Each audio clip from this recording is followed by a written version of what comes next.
예, 예.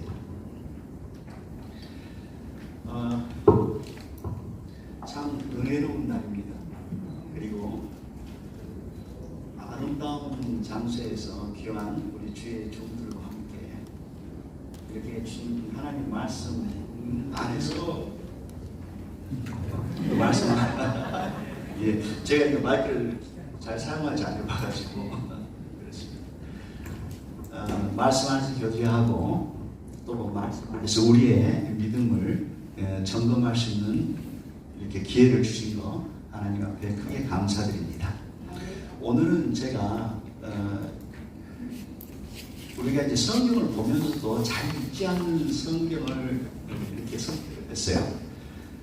이런 기회 아니면 우리가 이제 공부할 기회가 없기 때문에 제가 디모데후서를 선택을 했습니다. 왜냐하면 디모데후서가 조금 억울한 그런 평가를 받고 있어요.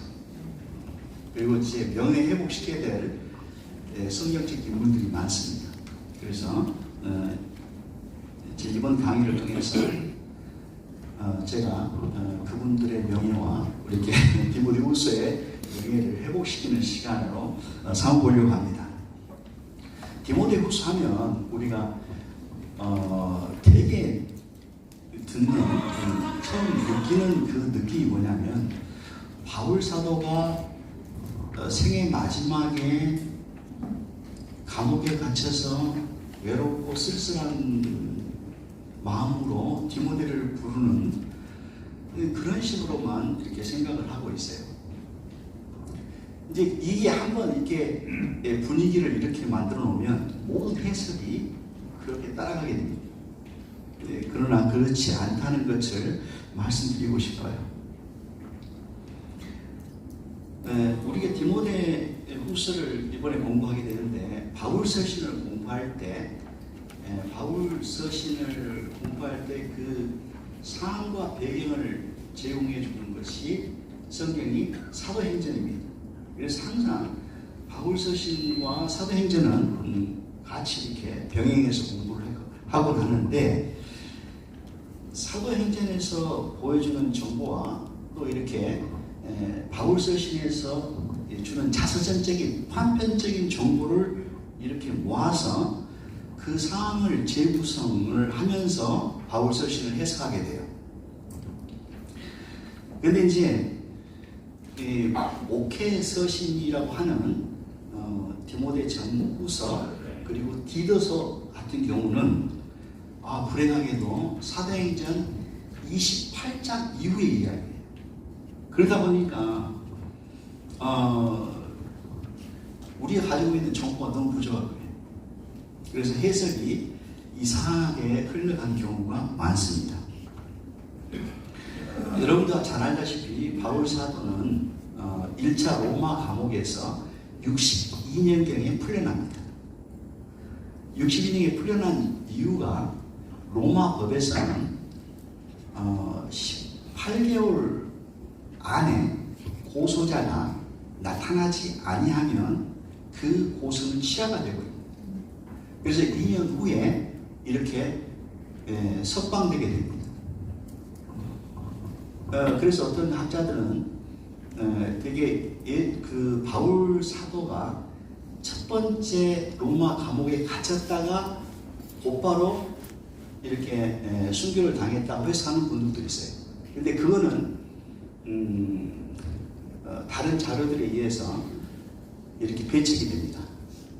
왜냐하면 우리가 이제 그 성경 외적인 많은 증거들이 1차 로마 감옥에서 이렇게 풀려나서 그가 열망하는, 그리고 꼭 가보고 싶어하는 그 서바나까지를 갔다가 다시 로마로 돌아왔다는 것이 일반적인 정서입니다. 그리고 여러분들이 이제 혹시 이렇게 눈여겨보셨으면 발견하셨을 텐데 디모데후서 1장 17절을 보면 그런 표현이 나오고 있습니다.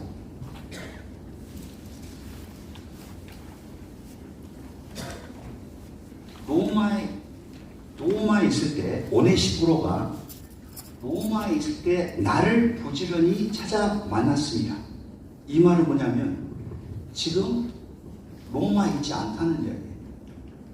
로마에 있지 않다는 이야기는 로마에서 일제 감옥 때 풀려났다는 이야기예요. 그렇죠?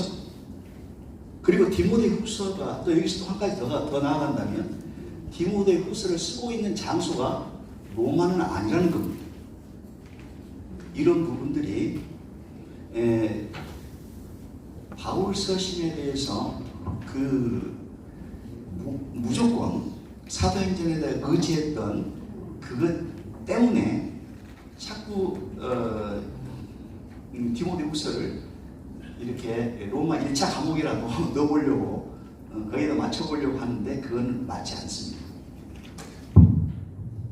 바울의 그 열망대로 서반하러 이제 선교를 갔을 거로 봅니다.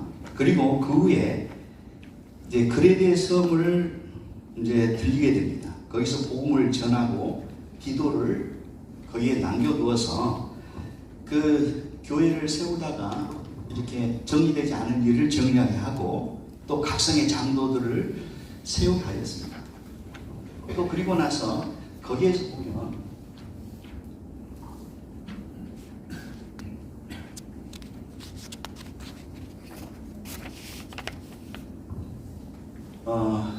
서바나에서 62년 한 2년 정도 사역을 한 걸로 봅니다. 그리고 그레데 섬으로 가게 돼요. 거기에서 1년 정도 사역을 하다가 기도를 남겨두고 그 다음에 밀레도로 가게 돼요. 아니 고린도로 가게 돼요. 고린도가 가깝기 때문에 고린도에서 고린도에는 에라스도를 남겨둡니다. 그리고 또 밀레도로 가가지고 밀레도에서는 병든 드로비모를 남겨두고 에베소에 들렸다가 마케도니아로 떠나갈 때 디모데를 에베소 교회에 남겨두고 교회를 돌보겠습니다. 그때 당시에 에베소 교회가 거짓 교사들에 의해서 많이 혼란된 상태에 있었기 때문에 그 거짓 교사들로부터 교회를 지켜내기 위해서 디모데를 남겨두었던 걸로 생각합니다. 그리고 그가 이제 마케도니아로 향해서 갈 때 자기가 남겨놓은 디모데가 너무 걱정이 되는 거예요. 연소한 그 디모데가 과연 그 어려운 목회를 잘 감당할 수 있을까 해서 써보낸 것이 디모데 전서입니다. 그리고 이제 그가 계속 마케도니아를 거쳐서 어디로 가냐면 여기 보면 에피루스 가는데 에피루스의 니고볼리로 가게 됩니다. 그곳에 가는 도중에 그만 그가 붙잡히게 돼요. 그래서 감옥에 갇히게 되고 디모데에게 오픈해서 겨울 전에 속히 나에게 오라는 편지를 보내게 됩니다. 그것이 디모데 후서입니다. 근데 칠판을 제가 좀 사용한다 했는데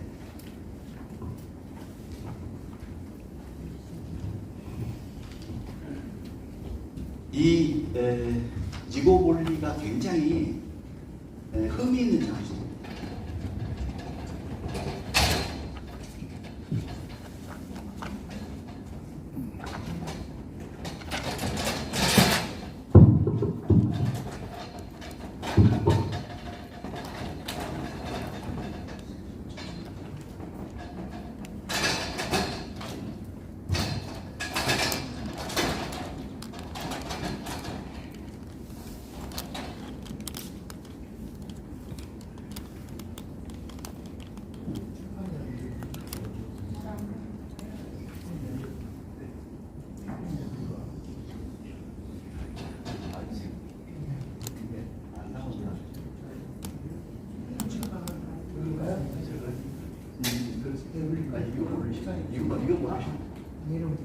이거 모르십니까? 이거 모르십니까?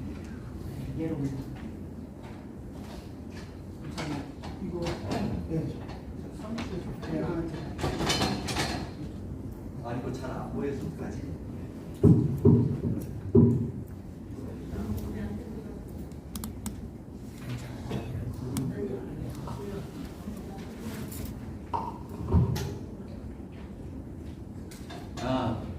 안 가보셨겠지만 로마가 이쯤에 있습니다.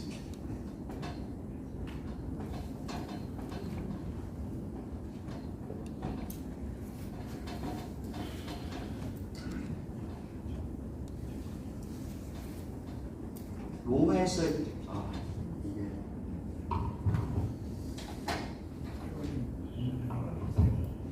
62년에 감옥에서 풀려나서 서바나로 가게 됩니다. 이 서바나에서 사역을 2년 정도 마치고 이쪽에 그레데로 갑니다. 1년 동안 사역하면서 많은 교회를 개척하게 되겠죠.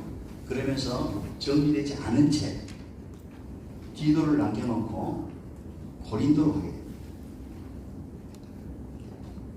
고린도에 에라스도를 남겨놓고 밀레도로 가게 됩니다. 밀레도에 병든 드로그모를 놔두고 여기 바로 옆에 있는 에베소를 가게 됩니다. 에베소에 누구를 남겨놓는다고 했죠? 디모데를 남겨놓습니다. 그리고 여기서 마케도니아로 건너가는 그 길에 연수한 디모데의 목회를 좀 용기를 주기 위해서 디모데 전서를 쓰게 됩니다. 아마 그 장소가 트로아에 있었을 가능성이 높습니다. 여기 이제 아시아에서 유럽으로 넘어갈 때 항상 이 재정비하는 그 장소가 들어옵니다. 여기서 어디로 향하고 있냐면 에피루스라는 곳으로 가게 됩니다. 이 에피루스가 어떤 곳이냐면 여기가 이렇게 핀두스 산맥이라고 있어요. 그리고 여기는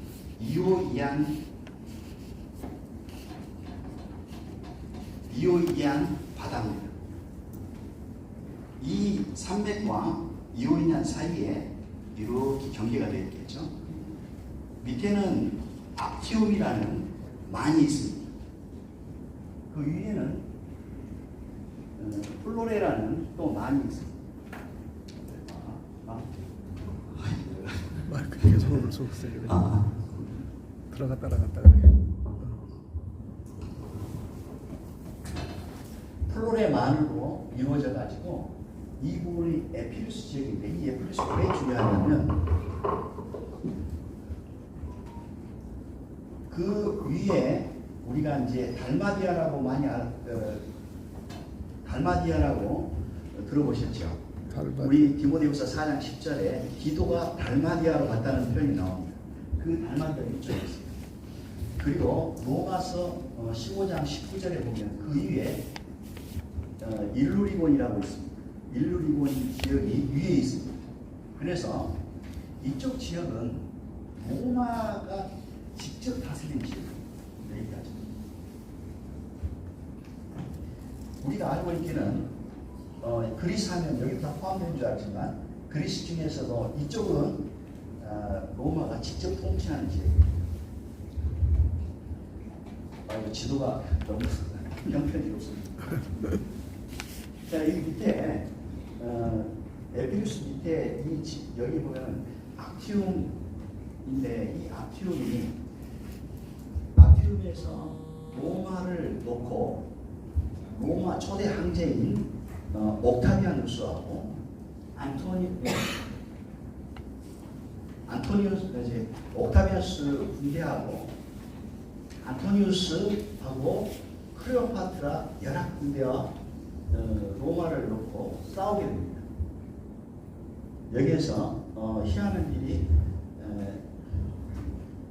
알 수 없는 이유로 이 클레오파트라가 살짝 이렇게 이제 그 전장에서 빠져나가므로 처음에는 옥타비아누스 군대하고 안티노누스 군대가 거의 백중지세였는데 특별한 이유 없이 이렇게 클레오파트라 함대가 빠져나감으로써 순식간에 그 균형이 무너지면서 안티오쿠스 군대가 지게 됩니다. 그러면서 로마의 초대 황제인 옥타비아누스가 황제가 되는데 그 승리를 기념해 가지고 이 에피루스 지역에 있는 니고볼리를 세우게 됩니다. 니고볼리라는 말은 니카오하고 폴리스가 합성된 단어예요. 승리하다 그리고 도시라는 말. 그래서 이제 승리의 도시라는 말이거든요. 그래서 이거는 다른 지역들 같은 경우는 로마가 총독을 통해서 이렇게 다스립니다.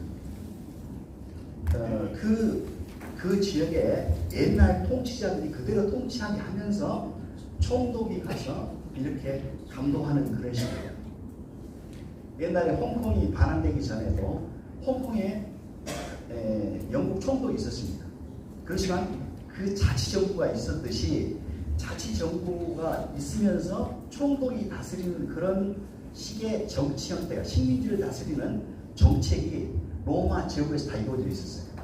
그러나 여기서는 에피루스 지역은 직접 로마 사람들이 다스리는 지역입니다.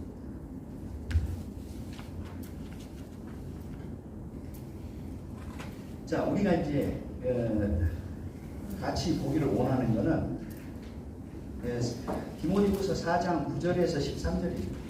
왜 이 구절을 설명하냐면 디모데후서의 성격을 잘 규정해낼 수 있는 그런 부분이기 때문에 제가 그 부분만 시간상 이렇게 뽑았습니다. 제가 한번 읽어보면 너는 어서 속히 내게로 와라. 대만은 이 세상을 사랑하여 나를 버리고 데살로니가로 갔고 그레스게는 갈라디아로 디도는 달마디아로 갔고 누가만 나와 함께 있느니라. 내가 올 때 마가를 데리고 오라. 그가 나의 일에 유익하니라. 두기고는 에베소로 보내었노라. 내가 올 때에 내가 드로와 가보의 집에 둔 겉옷을 가지고 오고 또 책은 특별히 가죽 종이에 쓴 것을 가지고 오라. 자, 여기 보면 이 본문에서 느껴지는 느낌이 좀 느껴지십니까? 바울 사도는 지금 에베소에 남겨놓는 디모데에게 겨울 전에 속히 오라고 하고 있어요. 그러면서 디모데가 올 때, 네가 올 때 마가도 데려오라고 합니다. 또 그 전에 왜 바울 사도는 그레데 섬에 있는 디도를 자기에게 오라고 하면서 율법사 세나와 그리고 아볼로를 급히 먼저 보냅니다. 그리고 아데마와 두기고를 내게 보내면 그들이 도착하면 너는 급히 나에게로 오라고 이렇게 명령을 하고 있어요. 그리고 디도가 그래서 바울을 만나러 옵니다. 그리고 이 디도가 바울을 만나고 달마디아로 올라가 버렸어요. 또 데마와 그레스게라는 사람도 이제 언급되는데 이 사람들은 또 자기가 스스로 선택한 지역으로 흩어집니다.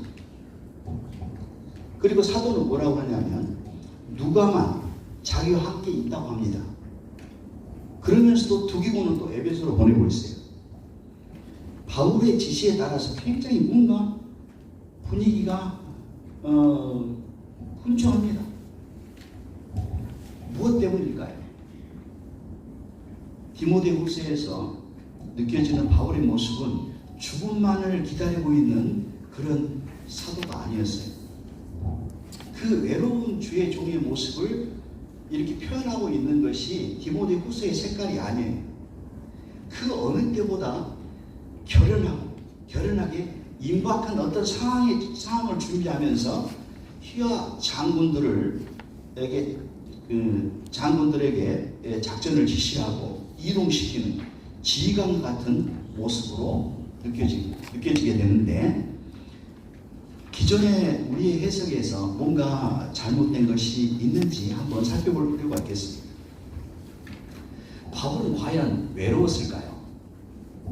대개 해석은 바울이 감옥에 갇혀 있었고 죽음이 임박해 있기 때문에 그러한 상황에서 그와 함께 했던 동료들은 바울 곁을 다 떠나서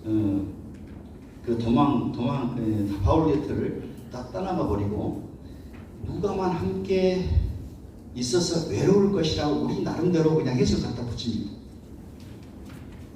근데 이런 모습은 늘 바울 사도의 그 투사 같은 그런 모습과는 이렇게 많이 다르기 때문에 뭔가 우리 감정적인 이반 현상이 생깁니다. 그리고 우리가 보게 되면 성경을 자세히 보면요, 바울 곁에 여전히 누가가 함께 할 뿐이 아니라 디모데후서 4장 21절을 보면 우리에게는 잘 알려지지 않은 인물들이 있습니다.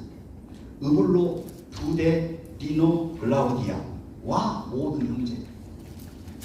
그들이 여전히 사도와 함께 있는 것으로 봐서 바울 사도가 외로움 때문에 디모데를 부른 것은 아닌 것 같아요.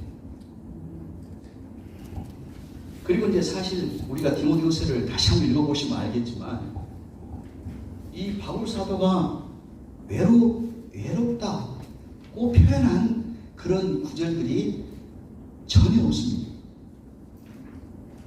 오히려 디모데에게 고난을 받아라, 힘써 싸워라 라고 공고하는 표현들이 훨씬 더 많이 나옵니다. 바울 사도가 다메섹 도상에서 회심한 이후에 복음을 위해서 넘치도록 수고하고 하나님의 사랑과 구원을 확신하면서 죽게 받은 사명을 위해서 자기 목숨을 내놓고 사역하는 사람입니다. 이 바울 사도에게, 그러한 바울 사도에게 이런 감성적인 해석을 붙이는 것은 조금 바울을 좀 억울하게 만들 것 같습니다. 오히려 그는 자기 임박한 죽음을 예상하고 오랫동안 같이 사역한 동료들을 여러 사역지로 재배치, 재조정하면서 자기의 죽음 이후에 그 사역을 대비하고 있는 모습으로 보입니다. 이게 아마 우리가 생각하는 바울다운 모습이 아닐까 생각합니다. 디모데후서를 이제 쓴 장소가 우리는 보통 로마라고 생각을 해요. 근데 로마가 아니라고 저는 주장하는 것입니다. 그 디모데후서의 저작 장소에 따라서 이 본문의 해석이나 분위기가 완전히 달라져 버릴 수 있기 때문에 우리가 이 디모데후서를 어떤 세팅에 놓느냐가 굉장히 중요한 문제예요. 역사적인 상황과 배경을 우리가 분명히 하지 않으면 우리가 이 디모데후서를 해석할 때 엉뚱한 해석을 하기 딱 십상입니다. 기존의 대부분의 주석들이 그렇게 해서 바울 사도가 로마 감옥에 있었을 거라고 이야기를 하지만 이 주장에는 분명히 여기에 대답을 해야 됩니다. 디모데후서 1장 17절 아까처럼 말했지만 에베소 출신의 오네시보로가 로마에 있을 때 나를 부지런히 찾아와 만났음이라 라는 과거 해상 구절에서 로마에 있을 때라는 표현 때문에 지금 베드로 후서를 쓰고 있는 장소가 결코 로마는 될 수 없다는 것입니다. 또 그러면 로마라 하면 제2차로 갇혔던 그 감옥도 생각해 볼 수가 있는데 그건 불가능합니다. 왜냐하면 우리가 1차 감옥 때는 좀 낭만적이죠. 외국인들이 바울을 찾아와서 서로 복음도 나눌 수 있었습니다. 그러나 2차 감옥 때는 그런 감옥이 아니에요. 예부인과 접촉이 안 됩니다. 그리고 갇히고 얼마 안 돼서 곧바로 참수를 당해버리기 때문에 이거는 2차 로마 감옥에서 디모데후서를 쓸 수 있는 환경이 안 됩니다. 또 다른 이유도 존재합니다. 이 바울이 갇혔던 제2차 감옥은 사형수를 잠깐 가둬놓는 장소예요. 그래서 로마에 가면 카피톨리라는 산이 있습니다. 이 바위를 지하로 2층 깊이로 깊이 파가지고 그 위에 뚜껑을 닫아놓은 아래층은 빛이 들어오지 않습니다. 청소도 하지 않습니다. 그 악취와 독가스에 죄수들이 질식에 죽을 지경입니다. 그러니 그런 어둡고 불결한 곳에서 착고를 찬 채 디모데후서를 써서 그 편지를 다른 동료를 통해서 디모데에게 전달해야 되는데 그때 상황으로 가서 로마 감옥에서는 쓸 수가 없습니다. 자, 그렇다면 바울이 디모데후서를 어디서 썼을까요? 그 문제를 한번 해결해 보겠습니다. 바울 사도가 디도에게 급히 니고볼리로 내게 오라. 내가 거기서 겨울을 지내기로 작정하였다고 자신의 장래 계획을 밝히고 있어요. 자신의 재수가 어떻게 자기 장래 계획을 말할 수 있겠습니까? 재판이 어떻게 될지도 모르는데. 그래서 디도서를 쓸 때는 최소한 그가 감옥에 갇혀있지 않다고 할 수 있습니다. 그렇지만 디모데 후서 1장 8절을 보게 되면 주를 위하여 갇힌 자 된 나를 부끄러워 말고 하면은 디모데후서 때는 감옥에 갇혀 있었어요. 그리고 디모데후서 4장 9절 21절에서 디모데에게 너는 겨울 전에 어서 속히 오라고 한 지시로 와서 바울 사도는 겨울이 시작되기 전에 니고볼리로 오다가 체포되어서 그 니고볼리 감옥에 갇힌 것으로 보입니다. 사도가 디모데서를 보낸 후 체포되었고 그 후 니고볼리로 생각되는 감옥에서 디모데 후서를 썼다고 판단한다는 것입니다.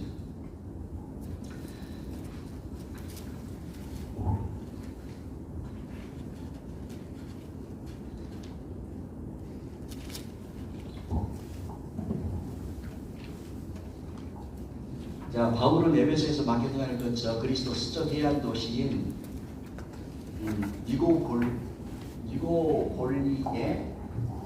그레데서에 머물고 있는 디도를 돕기 위해서 교국사의 세나와 아볼로를 보내고 바울은 디도에게 아데마나 북일과 도착하면 급히 니고볼리로 오라고 하면서 내가 거기서 화동하기로 하였다. 겨울을 거기서 보내기로 하였다고 하는 편지를 썼다고 그랬잖아요. 그 바울 사도는 에베소에 있는 디모데에게 마가를 데리고 겨울 전에 속히 오라고 지시하면서 두기고는 에베소로 보냈습니다. 그러면 여기서 같이 걸리는 말이 뭐냐면 겨울이라는 것이 들어갑니다.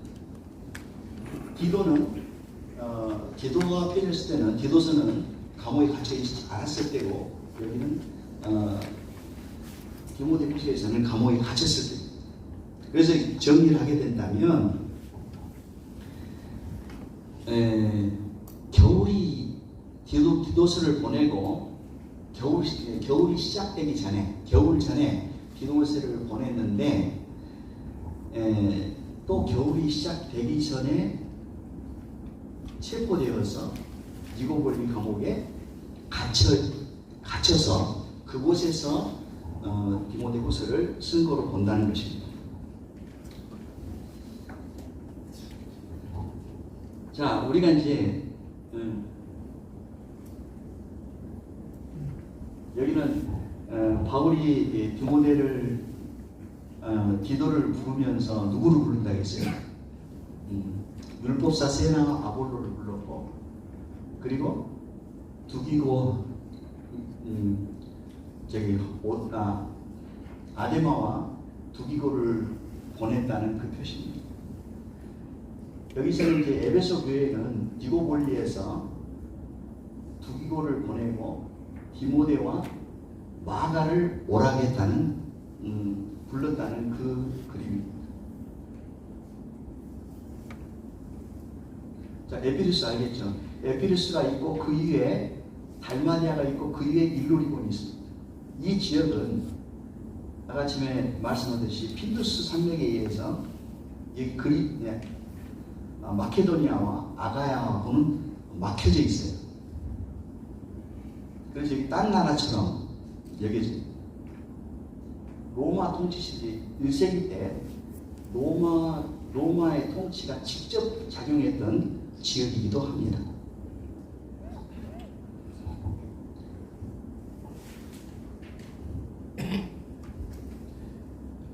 우리가 이제 디모데후서 4장 10절에 보면 대만은 이스라엘 사람의 나를 버리고 대산을 갖고 그레스게는 갈라디아로 디도는 달마디아로 갔다 했는데 이 세 분의 명예를 회복시켜 드려야 됩니다. 이 세 분들은 결코 바울을 배반하지 않았다고 보입니다. 먼저 이제 상황 분석을 해본다면 대마와 그레스게와 디도가 바울을 배신하고 어떤 도시로 가서 세상을 즐길 생각이었다면 바울 사도에게 말하고 갔을까요? 또한 그들이 바울 사도에게 말하지 않고 떠났다면 바울 사도가 그들이 떠난 이후에 바울을 떠난 이후에 그들은 그쪽에 가서 세상을 즐겼을 것이라고 즐기러 갔다고 이 단정에서 말할 수 있겠어요? 이런 점을 생각해 본다면 결코 그들의 움직임의 성격은 부정적인 것이 아니었다고 말할 수 있습니다. 특히 디도의 경우에는 그에 대한 바울의 진심 어린 칭찬을 볼 때 그는 사도를 배신할 인물로 보이지 않습니다. 고린도서 8장 23절에 디도에 대해서 칭찬하는데 디도로 말하면 나의 동무요 너희를 위한 나의 동역자요 우리 형제들로 말하면 여러 교회의 사자들이요 그리스도의 영광이라고 칭찬했던 디도입니다. 근데 디도가 바울을 배신하고 세상을 즐기러 떠났다고 하기에는 뭔가 석연치 않습니다. 그동안의 싸움도 박해와 고난을 바울과 같이 했던 것인데 여기 와서 이렇게 배반한다는 것이 믿겨지지가 않는 거죠. 자, 두 번째는 어떤 거냐면 그들이 도망쳤다면 대개나 함께 더 안전한 곳으로 이동했을 거예요. 근데 각자 흩어져서 다른 곳으로 더 안전하지 않은 곳으로 갔다는 겁니다. 대만은 데살로니가로 갔어요. 바울이 박해를 받고 근데 데살로니가는 여러분들이 보면은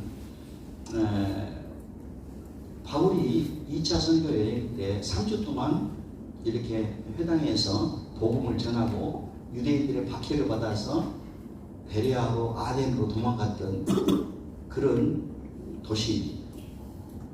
그 후 바울이 데살로니가 떠난 이후로 데살로니가 들어갔다는 이야기를 들어본 적이 없습니다. 굉장히 복음을 전하기에는 척박한 곳입니다. 근데 대마가 지금 데살로니가로 간 거예요. 그 다음에 그레스게는 갈라디아로 왔다 했는데 디모데후서 3장 11절에 바울 자신이 이런 이야기를 합니다. 그곳에서 안디옥과 이고니온 루스드라에서 다한 일과 어떤 박해를 받은 것을 내가 과연 보고 알았거니와 이 갈라디아에서도 바울이 엄청나게 박해를 받았던 것입니다. 루스드라에서는 돌에 맞아서 성박해 던져버림을 당했던 그런 지역이기도 합니다. 그렇기 때문에 갈라디아도 대만은 데살로니가로 그레스게는 갈라디아인데 이 두 지역 다 복음에는 옥토가 아니었어요. 아니면 돌밭이거나 가시덩굴밭이었다고 생각합니다. 그리고 디도는 달마디아로 갔는데 이 달마디아는 디도의 출신이 어딘 줄 아세요? 수리아 안디옥입니다. 근데 그가 도망갔다면 더 안전한 지역으로 갔어야 되는데 이야기는 고향 근처로 갔으면 마음도 편하고 숨을 장소도 많이 아니까 좋을 텐데 이렇게 디도가 수리아 쪽으로 간 거 아니고 오히려 위쪽으로 가는 거예요. 디도가.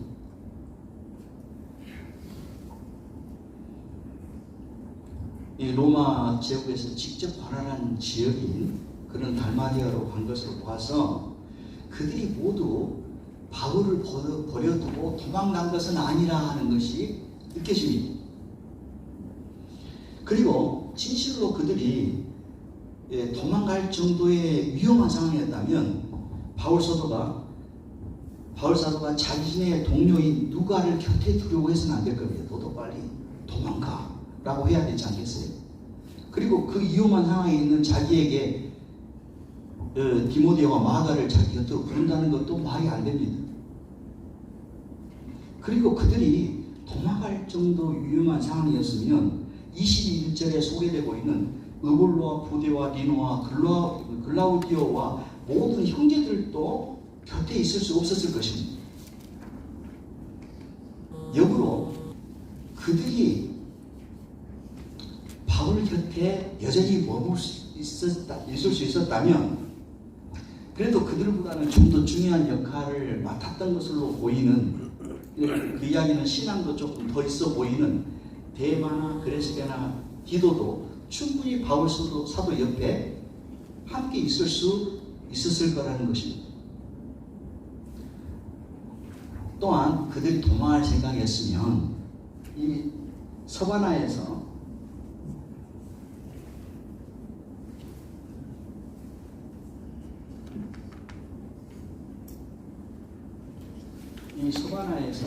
이렇게 로마에 출발해서 서바나를 거쳐서 그레데, 고린도, 그 다음에 이렇게 에베소, 그리고 이제 리보볼리로 왔는데 그 과정에서 다른 데로 도망갈 수 있었어요. 벌써 이제 64년에 서바나에 출발하는데 64년에 로마에서 대화재가 일어나고 그 대화재의 방화범으로 기독교인들이 누명을 쓰고 네로 황제에서 어마어마하게 무차별적으로 죽어가고 있었습니다. 그 소식이 로마 제국 전체에 안 들릴 수가 없습니다. 이렇게 여행하는 동안에 64년에서 66년까지 2년 동안 이동하는 동안에 충분히 지금 많은 성도들이 죽어가고 있다는 소리를 들었을 것이고 그것이 두려웠다면 오는 중에 얼마든지 피할 기회도 많았는데 피하지 않았다는 겁니다.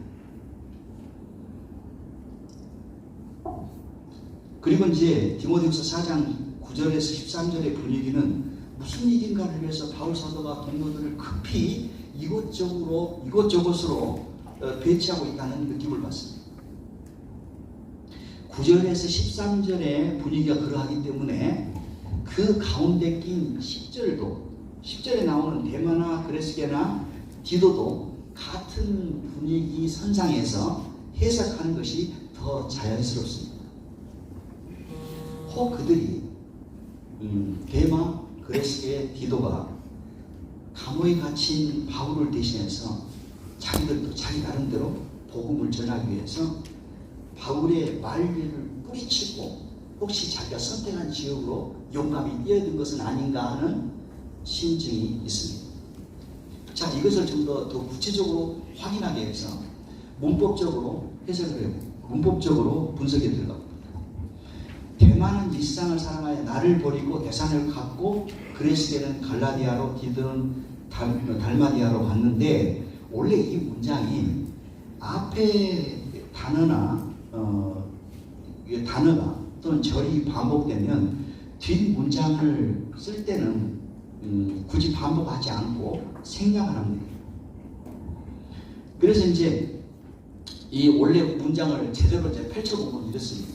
대만은 이 세상을 사랑하여 나를 버리고 대산을 갖고 그레스게도 이 세상을 사랑하여 나를 버리고 갈라디아로 갔고 디도도 이 세상을 사랑하여 나를 버리고 달마디아로 갔고가 맞아요.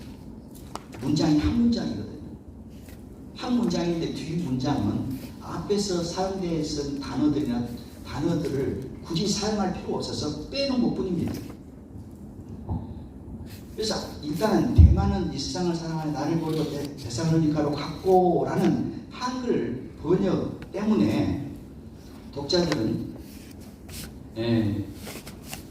그가 틀림없이 사도를 배신하고 도망갔던 부정적인 인상을 가지고 그 뒷사람에게도 적용을 해버린 겁니다.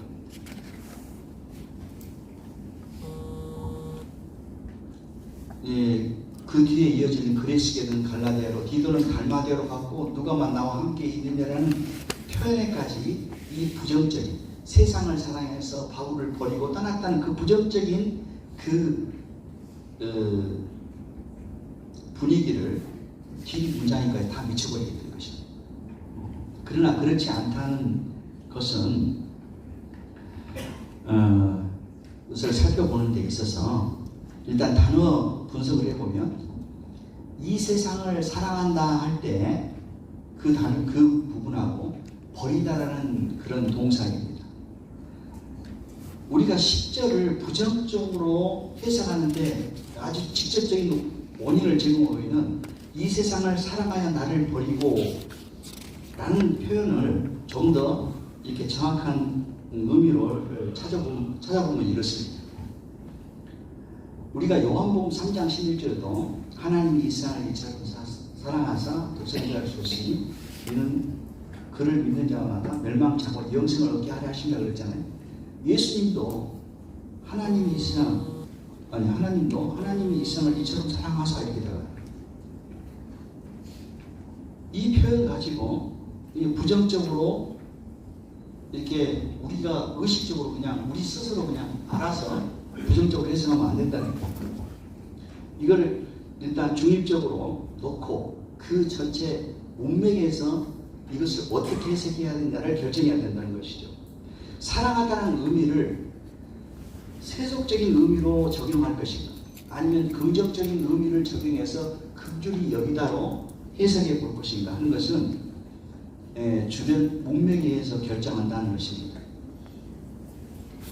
둘째, 나를 버리고 할 때 이 버리다는 동사가 엥카탈레이토라는 단어인데, 이 단어가 우리는 버리고라고 한국말로 번역자들이 버리고라고 해석해 버렸기 때문에 이게 복잡한 문제가 됐습니다.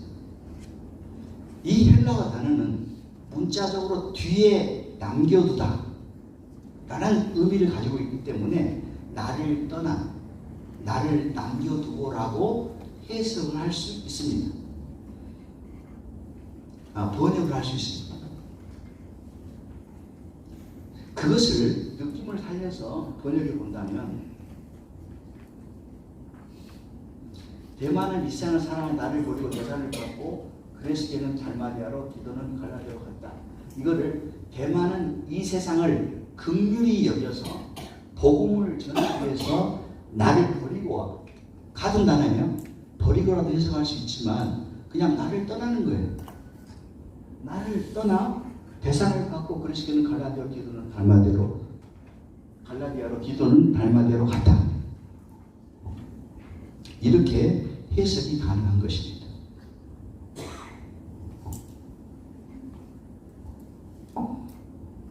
자, 그리고 굉장히 용감한 행동을 한 사람들에게 우리는 너무 억울한 그런 해석을 갖다 붙여주는 것 같아요. 그래서 명예회복을 시켜드릴 필요가 있습니다. 그리고 이제 서신서들에 보면 보통 같은 성질의 사람들을 그룹으로 묶어줍니다. 그래서 디모데후서 4장 9절에서 13절은 바울의 동료들입니다. 이 동료들의 긍정적인 그 움직임에 대해서, 그 동정에 대해서 소개를 하고 있고요. 14절에서 18절은 바울의 대적자인 구리 세공업자인 알렉산더와 그에 관련된 사건을 이야기하고 있습니다. 그렇다면 바울의 동료, 긍정적인 움직임을 보이고 있는 그들 안에 그 가운데 들어가 있단 말이에요. 10절에 9절에서 13절 안에 들어있는 것이 10절이에요. 그렇다면 이들도 분명히 긍정적인 행동을 했을 가능성이 높다는 것입니다. 그리고 바울은 성격 성격이 굉장히 강해요. 직설적입니다. 피하지가 않아요. 그래서 하나님을 모욕을 하거나 그 복음의 대적자들에서 여지없이 부정적인 감정을 쏟아붓습니다. 막 저주를 하고 악담을 뽑습니다. 디모데후서만 해도 디모데후서 2장 17절을 보면 그들의 말은 악성 종양이 퍼져나간 것 같은데 그 중에 호메네오와 빌레도가 있습니다. 3장 8절에 보면 양내와 얀브레가 모세를 대적한 같이 그들도 진리를 대적하니 이 사람들은 그 마음이 부패한 자요 믿음에 관하여는 버림받은 자들이라. 이렇게 대번에 저주나 악담을 쏟아붓습니다. 그런데 10절에 나오는 데마 그레스게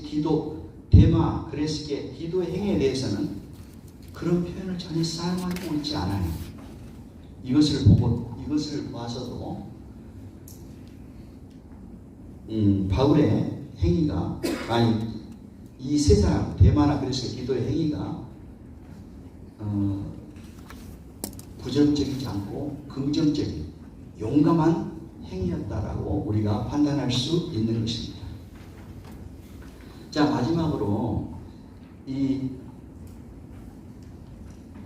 바울은 근데 왜 지금 니고볼레에 와 있을까요? 그리고 왜 그는 로마로 향하고 있었을까요?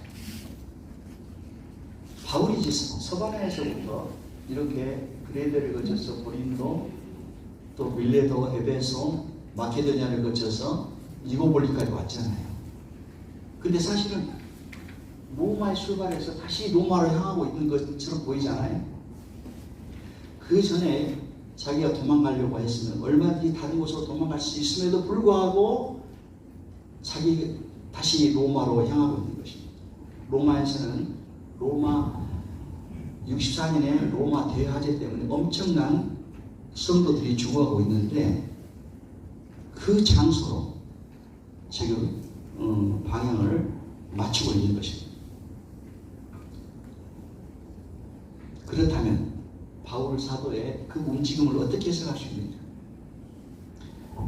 바울은 그렇게 죽어가는 그 성도들과 함께하고 있었으리라고, 함께하고 싶었던 것은 아닐까?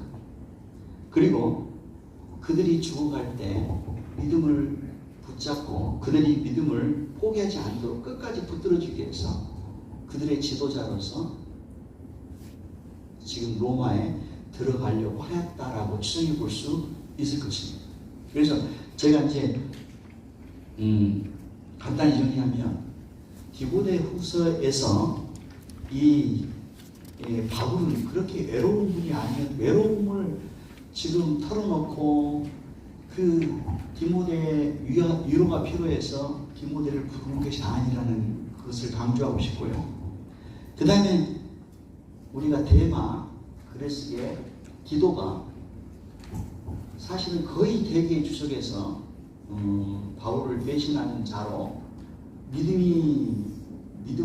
믿음에서 떠나서 마지막을 이상하게 맞춰버린 사람으로 해석하는 경우가 많아요. 그러나 이 세 사람의 그 움직임은 우리가 그렇게 주석을 통해서 또 학교에서 그렇게 공부했을지도 모르겠지만 이렇게 분석을 해보니까 바울이 그런 만류했을 가능성이 높아요. 왜냐하면 다들 위험한 지역이에요. 그 위험한 지역이지만 바울을 대신해서 복음을 전하게 해서 자기 스스로 더 위험한 집으로, 위험한 사역지로 들어간 것이 아닌가 하는 그런 생각을 해보게 됩니다.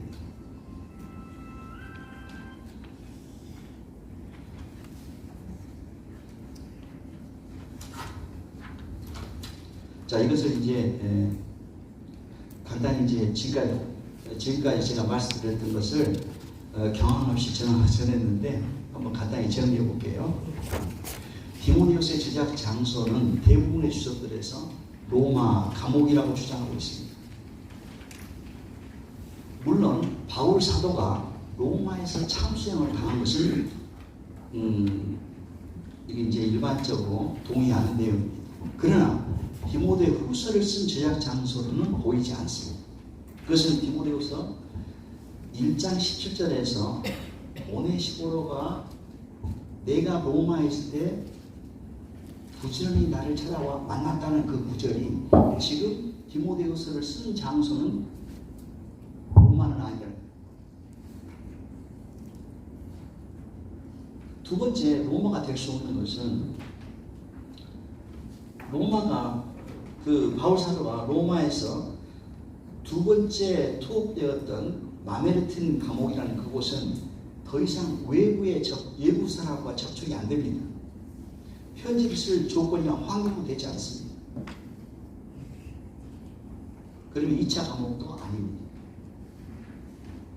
그리고 그가 로마 감옥의 2차 마메르틴이라는 여러분한테 익숙지 않은 이름인데 마메르틴 감옥에 갇혔을 때 갇히자마자 그냥 얼마 되지 않아서 곧바로 순교를 하게 됩니다. 거의 갇힌 지 2, 3개월 사이에 이제 순교를 당하기 때문에 편지를 쓰고 받고 오고 이야기하고 할 그런 시간이 되지 않습니다. 그것보다는 앞에서 설명해 드렸다시피 바울 사도는 겨울 전에 니고볼리에서 체포되어서 겨울 항해 위험 때문에 바닷길이 풀리기를 기다리면서 그 감옥에서 한 6개월 정도로 머물렀을 것으로 보입니다. 왜냐하면 고대에는 겨울철은 항해를 하지 않습니다. 그 기간이 10월부터 이듬해 4월까지입니다. 그러니까는 10월이니까 10월, 11월, 12월, 2, 3, 4인데 거의 6개월 정도 겨울 전에 니고볼리 감옥에 갇혔다면 한 6개월 정도 거기서 머물렀다고 보여집니다. 그리고 그곳에서 그는 자기의 예상되는 죽음을 앞두고서 주님이 부탁하신 복음을 계속 전파하기 위해서 그 자기 사후를 대비하기 위해서 디모데, 마가, 두기고를 같은 동료들을 자기에게 부르거나 또는 보내면서 그 사역지를 재배치하고 있었고 또 데마, 그레스게, 디도 같은 동료들은 어쩌면 바울의 만류에도 불구하고 자신들이 스스로 선택한 사역지로 다투듯이 떠났다라고 해석할 수 있겠습니다. 디모데후서 4장 10절에 대해서 상황 분석과 문장과 단어 분석을 통해 살펴보았듯이 그들은 복음을 알지 못하는 세상 사람들을 긍휼히 여겨서 그들에게 복음을 전하려 바울 사도를 버린 것이 아니라 바울을 단어의 중립적인 의미는 떠나 위험한 지역으로 간 것으로 추정할 수 있겠습니다. 그리고 디모데후서 보여주는 분위기는 기존의 해석들처럼 죽음을 앞두고 디모데에게 자기 외로운 처지나 슬픈 감정을 토로하며 자기를 위로해 줄 사람으로 디모데를 부른 것이 아니라고 주장하고 싶습니다. 그것은 이 편지 안에 바울의 외로움을 보여주는 부분이 전혀 찾을 수가 없어요. 저도 한번 찾아보려고 노력을 했거든요. 아무리 찾아도 그런 건 없어요. 마지막 싸움을 준비하는 마지막 싸움을 준비하는 그 지휘관처럼 아주 결연한 그런 부분만 나오지 그가 이제 외롭고 죽음을 앞두고 외롭고 슬퍼서 디모데나 부르는 연약한 그런 삶을 살지 않았다는 것입니다. 오히려 디모데가 좀 불쌍해요. 디모데가 내 눈물을 생각하여 너 보기를 원하면, 이거 뭐냐면 내 눈물이 아니에요. 바울이 생각할 때 디모데가 너무 불쌍한 거야. 내 눈물을 생각하여 너 보기를 원한다는 거지. 자기가 애로워서 그를 부른 게 아니란 말이에요. 오히려 디모데후서에서 디모데에게 너는 고난을 받아라, 힘써 싸우라, 이런 내용들이 훨씬 많다는 거예요. 또 누가나 우리가 잘 알지 못하는 으블로, 부데, 리노, 글라우디아와 모든 형제들이 여전히 바울 사도와 같이 있기 때문에 그 분위기는 사도가 그 예견된 죽음 앞에서 그 외로움 때문에 그를 부른 것이 아니라 사도답게 살다가 그 사후를 대비하여 디모데에게 모종의 작전을 지시를 내리기 위해서 그를 부른 것으로 본다는 것입니다. 마지막으로 질문 드리는 부분을 정리하면 바울은 왜 로마로 가고 있었을까?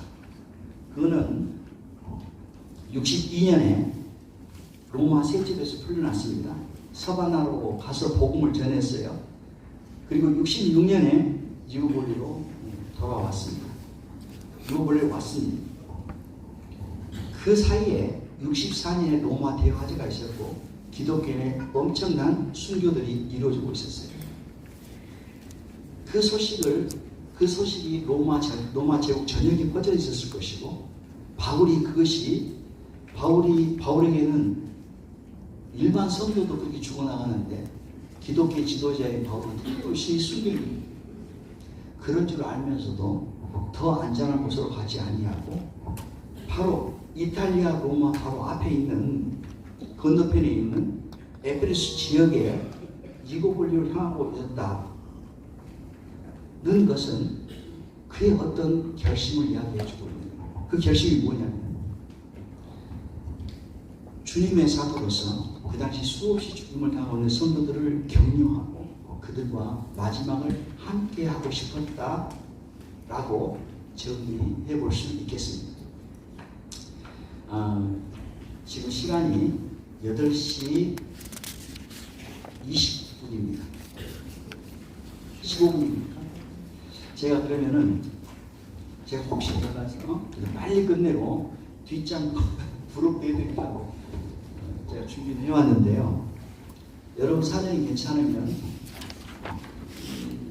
한 20분 정도 시간 주시면 끝낼 수 있겠습니다만 그렇게 할까요? 네. 자, 우리가 또 궁금한 것이 디모데후서 4장 16절 17절이에요.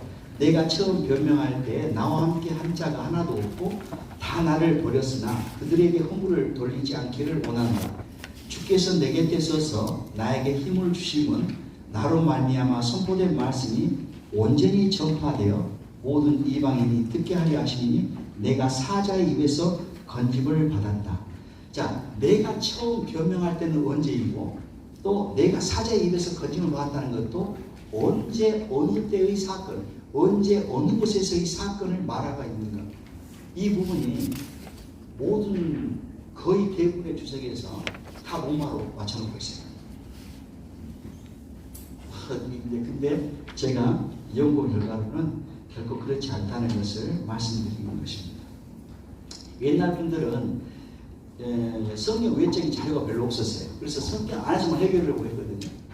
그래서 사도행전 안에서만 어떻게 해결하려고 했는데 그게 안 되는 거예요. 이제 이 부분도 이제 새로운 이제 그 외적인 증거들이 많이 발굴이 됐고 그래서 이 부분을 다시 해석해야 되는 상황에 놓여 있습니다. 바울 사도가 3체 선교 여행에서 가장 시대를 기울였던 곳이 어디겠습니까? 에베소입니다. 근데 이 3년 선교의 결과로서 복음의 역사가 아주 크게 일어납니다.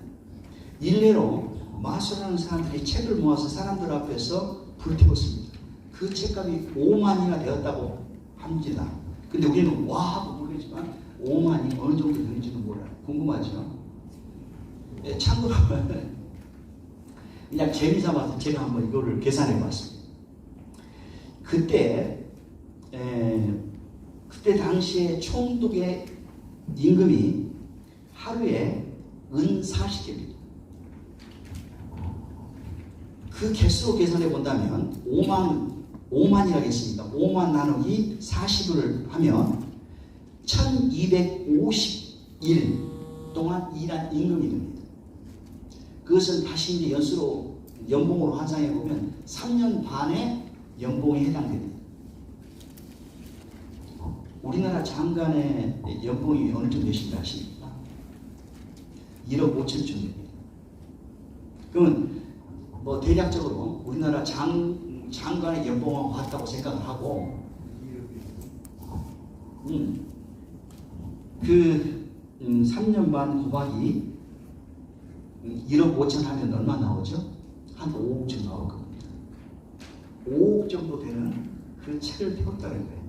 지금 생각하면 5억이면 어마어마한 책을 펴었다고 생각하는데 그 당시 책 자체가 비쌌어요. 책 자체가 비쌌어요. 우리 성경 한 권 이렇게 완전하게 이렇게 필사하는 게 12억 이 책. 성경에는 못 미쳤겠지만 어마어마한 책을 펴는 거예요.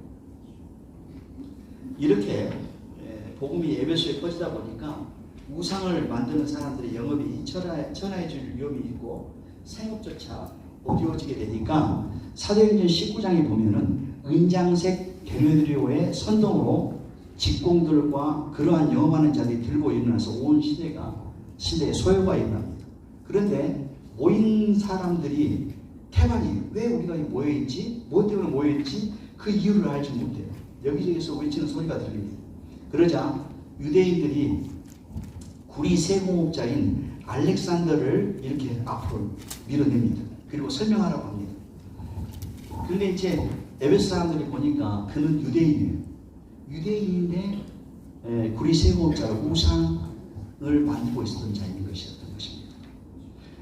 여하튼 간에 에베소 시민의 입장에서 그가 유대인이기 때문에 그가 올라오자마자 우리들이 2시간 동안 크다 에베소 사람의 아데미여, 크다 에베소 사람의 아데미여 하고 2시간 동안 외치게 됩니다.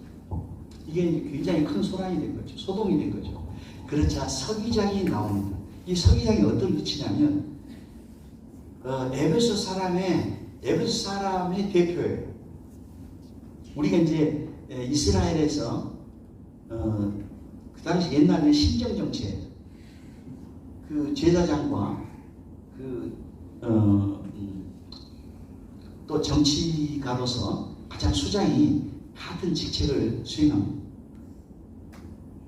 그처럼 에베소 사람들의 대표자인 서기장이 나와서 우리를 안정시킵니다.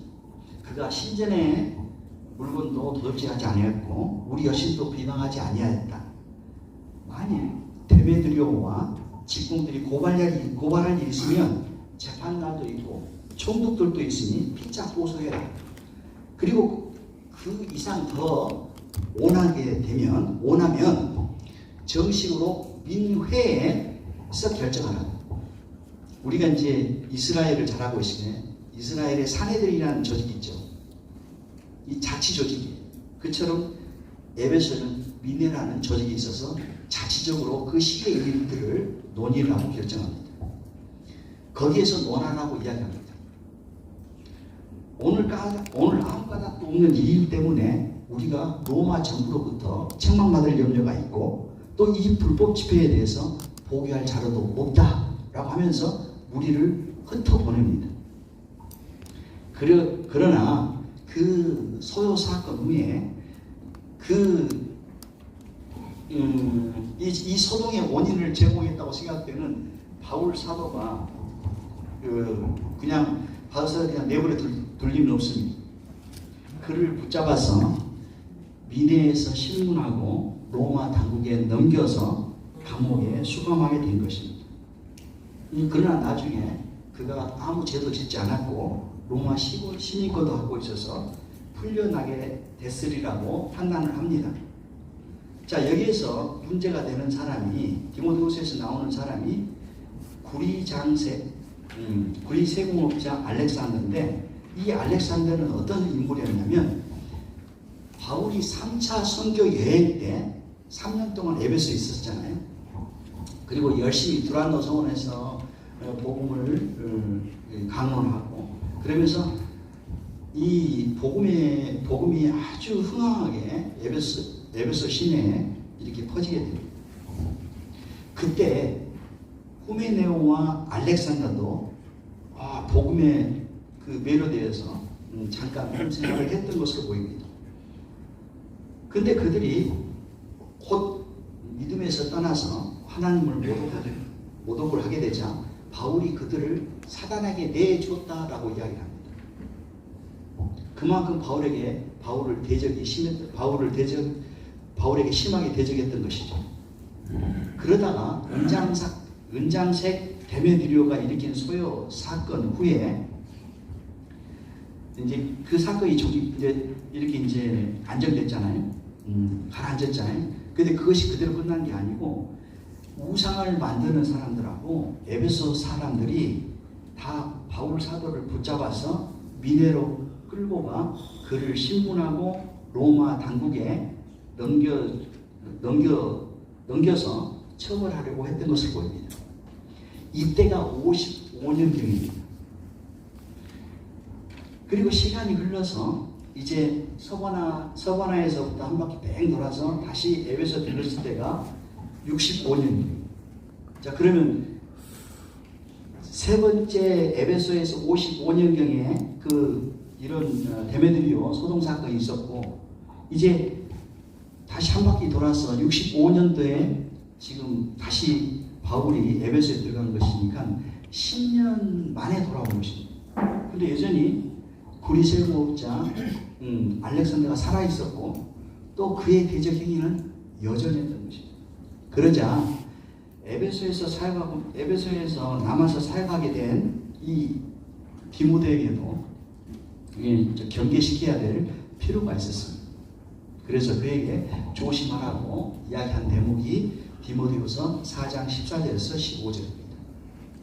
자, 옥중 서신들은 모두가 우리가 로마 감옥이 아니라 에베소의 감옥에 갇혔던 사실을 암시해주고 있어요. 이제 이걸 이렇게 이야기해 볼 수 있겠습니다.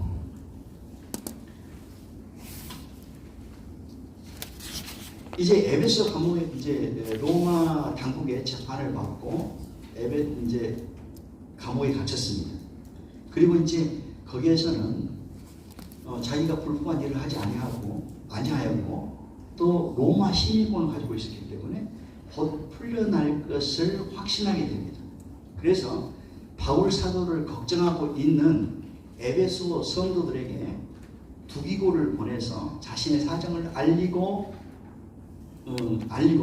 또 골레소 교회에는 두기고와 오네시모를 보내서 자신의 사정을 알리고 위로하려고 편지를 보냅니다. 그리고 골로새 교회의 지도자인 빌레몬에게는 오직 너는 나를 위하여 숙소를 마련하라고 합니다.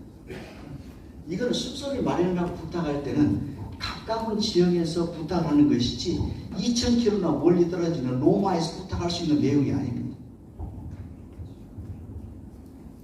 자, 로마에서 에베소까지는 2000km입니다. 당시 일반 사람이 부지런히 걸으면 하루에 20km를 걸었어요. 그럼 2000km면 며칠 걸어야 됩니까? 100일을 걸어야죠. 그래서 거의 석 달, 열흘이나 되겠네요. 그 거리가 그만큼 되는데 미리 대처소를 예배하라고 이야기하는 부탁이 조금 억지스러운 부탁이 됩니다. 억지스러운 부탁이라는 생각이 듭니다. 그리고 빌립보서의 경우도 로마보다는 에베소에서 썼을 가능성이 높습니다. 로마에서는 지금 재판이 어찌 되죠? 지금 이 로마는 1차 세집에 구류되었던 그 감옥입니다. 1차 감옥에 갇혔을 때를 이야기하는데 빌립보서의 경우에도 에바브로디도를 돌려보내면서 나로 속히 가게 될 것을 주 안에서 나도 속히 가게 될 것을 주 안에서 확신한다는 그 표현이 지금 재판도 받지 않았어요. 그 결과가 어떻게 될지도 몰라요. 그런데 내가 속히 가게 될 것을 확신한다는 말이 어떻게 할 수 있어요? 이 표현은 에베소 감옥에 다 적용을 해야만 가능한 표현입니다. 그래서 에베소서, 골로새서, 빌레몬서 이 세 권하고 또 빌립보서까지 로마보다는 에베소에서 썼을 가능성이 훨씬 높습니다. 자, 이제는 결정적인 증거입니다. 우리가 성경에 보면 골로새 4장 10절에 나와 함께 갇힌 아리스타고 또 빌레몬서 1장 23절에 나와 함께 갇힌 에바브라 라는 표현이 지금 어떤 상태로 톡되는지를 이야기해 줍니다. 바울 사도는 아리스토가 에바브라를 나와 함께 갇힌 자, 즉 동료 포로라고 부르고 있습니다. 지금 우리가 바울 사도가 1차 감옥에 로마 1차 감옥에 갇혔을 때는 그냥 정당하게 죄수로 지금 구리되어 있는 거잖아요. 근데 이 포로라는 단어를 거기다 쓸 수가 없어요. 그는 포로된 상태가 아니잖아요. 포로라는 건 어떤 거냐면 전쟁 또는 폭동, 소동 같은 상황 속에서 갑자기 그냥 붙잡아서 툭 시켜버린 경우를 말합니다. 이거는 포로입니다. 죄수는 정식 재판 절차를 거쳐서 수감될 경우에 사용하는 단어인데 바로 골로새서나 빌레몬서에서 바울이 갇혀있는 상태가 포로 상태로 갇혀있고 또 그와 함께 갇혀있던 아리스타고나 에바브로도 역시 포로로 잡혀있는 것입니다. 그런 상황에 적합한 감옥은 에베소밖에 없습니다. 결국 동료 포로라는 표현은 무정부 상태나 다름없는 상황에서 바울과 그들이 에베소 감옥에 함께 투옥되었던 것을 표현하기에 적합한 단어로 보입니다. 디모데후서 4장 17절에 내가 사자의 입에서 던짐을 받았느니라는 신비한 표현과 사건을 추적하기 위해서 우리가 조금 더 들여다보면 고린도전서 이런 표현이 나옵니다. 내가 범인처럼 일반 사람처럼 에베소에서 맹수로 더불어 싸웠으면 내게 무슨 유익이 있느냐라는 표현이 있습니다. 이 고린도서 어디서 쓰였냐면 에베소를 떠날 때 쓴 편지입니다. 그러니까 내가 범인처럼 에베소에서 맹수로 더불어 싸웠으면 내게 무슨 유익이 있느냐를 에베소를 떠나면서 고린도 교회에 보낸 내용입니다. 그렇다면 가장 최근 일을 보고하고 있다고 볼 때 이 표현은 에베소에서 일어난 일을 가르쳤을 가능성이 높습니다. 그리고 이제 에베소 출발해서 고린도로 갔어요. 고린도에서 57년경에 로마서를 쓰게 됩니다. 그 로마서를 쓰게 될 때 무슨 표현을 쓰냐면 로마서 16장 3절 4절에 브리스길라와 아굴라는 내 목숨을 위해서 자기의 목까지 내놓았다. 지금 그 에베소 감옥에 갇혔을 때 구명운동을 위해서 브리스길라 아굴라가 자기 목을 내놓고 구명운동을 했다는 거예요. 그래서 이 모든 것이 이 내용들이 전부 다 에베소 감옥을 가리키고 있다고 봅니다. 만약에 이것을 로마 감옥으로 맞춰버리면 해석들을 못하는 구절들이에요. 자, 근데 우리가 아쉬운 거는 이거 우리가 성경적으로 추정하고 이렇게 이야기 저렇게 이야기할 수 없는데 이건 조금 그래도 다른 사람이 공격하면 좀 그렇지 않아? 흔들릴 수 있지 않아? 그래서 이제 우리에게 이제 아쉬운 것이 역사적인 증거예요. 이 역사적인 증거를 다행히도 한 학자가 발표를 합니다. 이 이제 덩컨이라는 학자인데 그 덩컨이라는 학자가 에베소, 골로새, 빌레몬서가 에베소 감옥에 있을 때 썼다는 것을 주장하면서 그때 일어나던 역사적 사건을 이렇게 이야기합니다. 에베소서에서 54년 10월 아시아의 총독 유니우스 실라누스의 암살 사건 이후에 그곳은 수년간 사회적 무정부 상태였다. 타키투스에 의하면 암살자의 한 사람인 푸블로스 켈케르가 57년까지 그 지방에 남아있었다고 한다.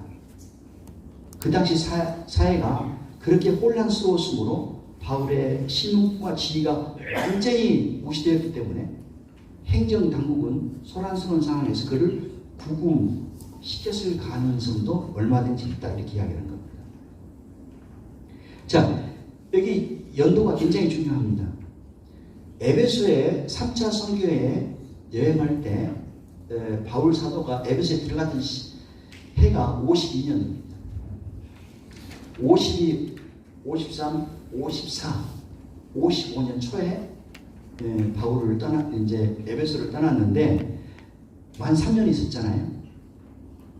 그렇다면 바울이 에베소에 머물고 있을 때 55년에 떠났는데 54년에 이 총독이 살해당한 겁니다.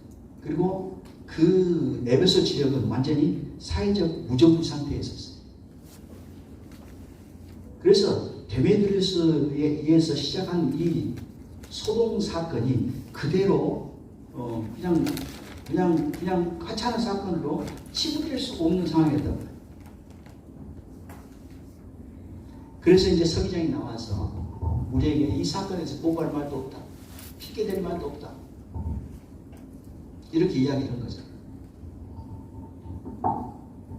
옛날에는 만약에 그런 소동 사건이 있게 되면 로마 군대가 곧바로 그 사건을 지나버릴 수 없습니다. 오면은 그냥 적당히 끝나는 게 아니고 완전히 몰살을 시켜버려요. 로마 제도가 그랬습니다. 그렇기 때문에 서기장은 굉장히 조심스럽게 그 소동을 이제 안정시키려고 했던 것이죠.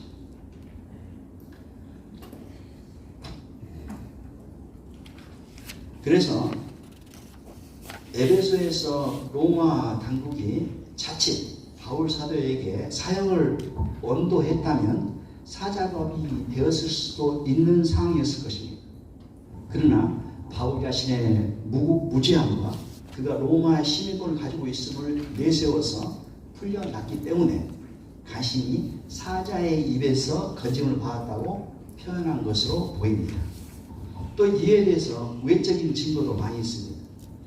에베소의 망대를 가리켜서 바울의 감옥이라고 이야기합니다. 그리고 이제 골로새서에 대한 마리키온 서원이라는 책이 있습니다. 거기에 이미 구금된 사도가 에베소로부터 그들에게 쓴다, 골로새서에게 편지를 썼다, 그 말이에요. 그리고 외경에는 이런 이야기도 있습니다. 바울과 에베소 원형 경기장의 사자에 관한 이야기가 또 나옵니다.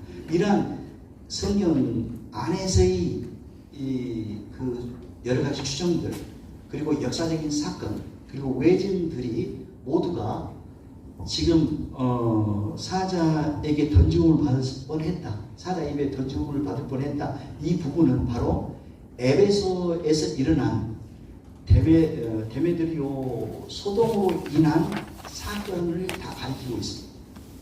그래서 우리가 옥중서신을 지금까지는 로마에서 썼다고 이야기를 하지만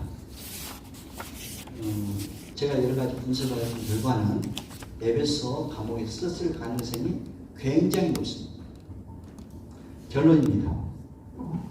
내가 처음 변명할 때 내가 사자 입에서 건짐을 받았다는 때는 어느 때를 암시할까? 그것은 문장색이 데메드리오가 일으켰던 에베소 소동 후 위내나 로마 당국자 앞에서 재판을 받았을 때의 문맥과 잘 통합니다. 바울 사도의 재판은 55년에 있었으므로 54년 10월에 아시아의 총독이 살해당한 후 얼마 되지 않은 때라 치안이 불안정했고 로마 당국으로서는 이때 소요 사건에 대해서 굉장히 민감했고, 그래서 사도 바울이나 아리스타고, 그 다음에 에바브라, 오네시모 같은 이들이 외부인들, 잘 신원이 확인 안 되는 사람들은 무조건 붙잡아 포로처럼 감옥에 쳐넣어버린 상태를 말합니다. 그렇기 때문에 그들이 같이 있을 수 있었다고 판단이 되고, 바울 사도는 신문과 재판하는 과정에서 확실하게 자신의 무죄를 자기 자신이 풀려날 줄을 알고, 또 에베소교회나 골로새 교회에게 안심하라고 성도들을 위로하러 편지를 보낸 것으로 보입니다. 자, 여기까지가 이제 디모데후서 4장 16절에서 17절에 나오는 이상한 표현, 신비스러운 표현, 내가 사자에 대해서 거짓을 말하느니라 라는 부분에 대해서 제가 성경적으로 또 역사적으로 또 다른 외적 증거들을 모아서 결론을 내드렸습니다. 결론은 옥중 서신들은 로마에서 쓴 책이 아니라 에베소 감옥에서 썼을 가능성이 훨씬 높다. 자, 제가 이제 여러분들이 초롱초롱 저를 쳐다보고 있고, 저는 이 마이크를 잘 사용하지 않기 때문에 이게 스탠딩 마이크, 여기 이제 세워진 고정된 마이크를 사용해요. 이렇게 이제 이런 마이크를 쓰는 사람들은 이제 부흥사한 일들입니다. 저는 부흥사가 아니어서 못해요. 다 세워진 마이크만 씁니다. 자, 오늘 제가 이제 여러분들이 처음 들어본 내용들을 그냥 막 이렇게 그냥 주저리 이렇게 말씀드렸어요. 예, 그래도 이제 어느 정도 몇 가지는 들어왔을 겁니다. 그래서 여러분들 내용이 좀 어렵기 때문에, 처음 들어본 내용이기 때문에 제가 일부러 프린트물을 준비를 했었어요. 그래서 여러분들이 궁금한 것은 이제 프린트물을 한 번 더 읽으시면서 확인하시고, 질문이 있으시면 언제든지 질문을 해주시면 되겠습니다. 지금 질문 안 받아요? 질문 받습니다. 지금 질문 네, 질문하세요.